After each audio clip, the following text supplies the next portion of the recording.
Perkenalkan, nama saya Salomita Fioriska Anastasia Balansa, NIM 31 2021 005. Di sini saya akan menyelesaikan tugas akhir semester saya dengan mata kuliah berpikir kritis.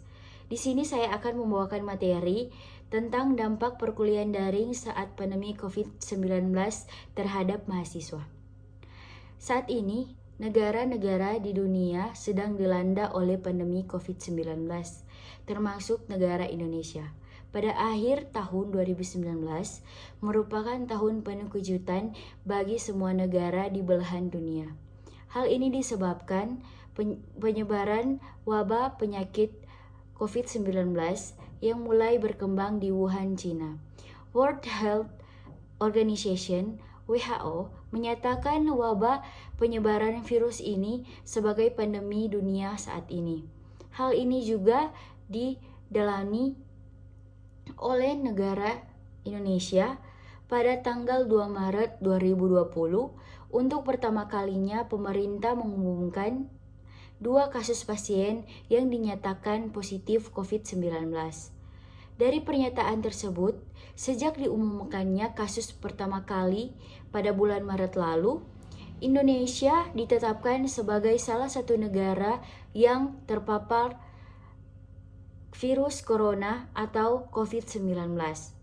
Saat Indonesia ditetapkan sebagai negara yang terpapar COVID-19, kegiatan yang bersifat mengumpulkan kerumunan terpaksa dihentikan untuk sementara waktu hingga waktu yang belum diketahui.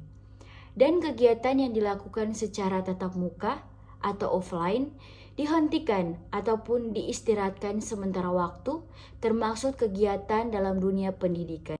Selain dengan kebijakan dihentikannya kegiatan yang bersifat mengumpulkan kerumunan, pemerintah juga membuat skala kebijakan yaitu pembatasan sosial berskala besar (PSBB) yang diberlakukan di masing-masing daerah dengan kebijakan yang diambil oleh masing-masing kepala daerah.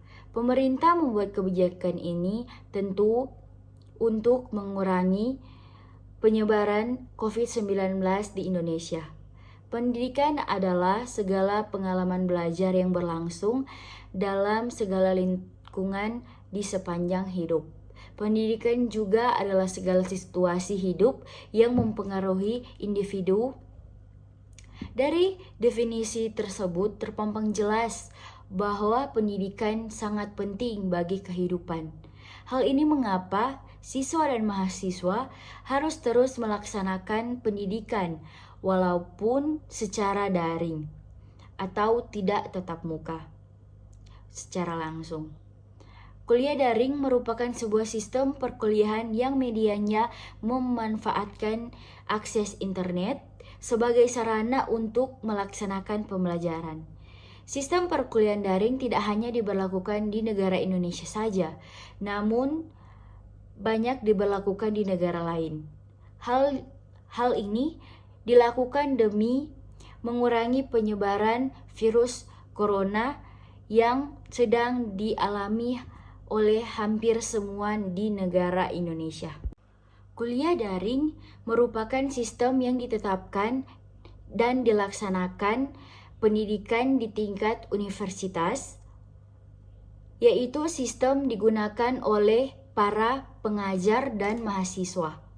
Sistem perkuliahan secara daring ini diberlakukan guna mengurangi penyebaran COVID-19 yang ada di Indonesia karena dengan pemberlakuan kuliah daring ini membuat mahasiswa dan para pengajar bahkan staf di perguruan tinggi tidak perlu melakukan kegiatan perkuliahan secara tatap muka demi mengurangi kontak fisik guna mengurangi penyebaran COVID-19 yang sedang melanda dunia terutama di negara Indonesia.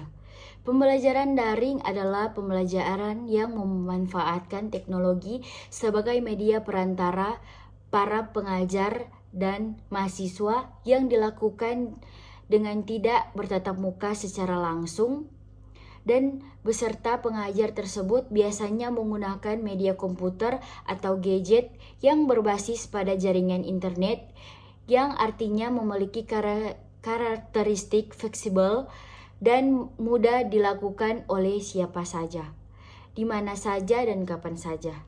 Dalam pelaksanaan kuliah daring, menggunakan sebuah media yang memanfaatkan akses internet di dalam pelaksanaannya. Media yang digunakan dalam perkuliahan daring ini adalah berbagai macam jenisnya. Ada yang dalam bentuk e-learning dan ada juga yang berbentuk aplikasi untuk bertatap muka secara online. Seperti Zoom, Google Meet, dan media lainnya. Tentu media-media ini sangat membantu dalam menunjang pelaksanaan kuliah daring. Sekian dari materi saya yang saya bawakan. Diucapkan terima kasih.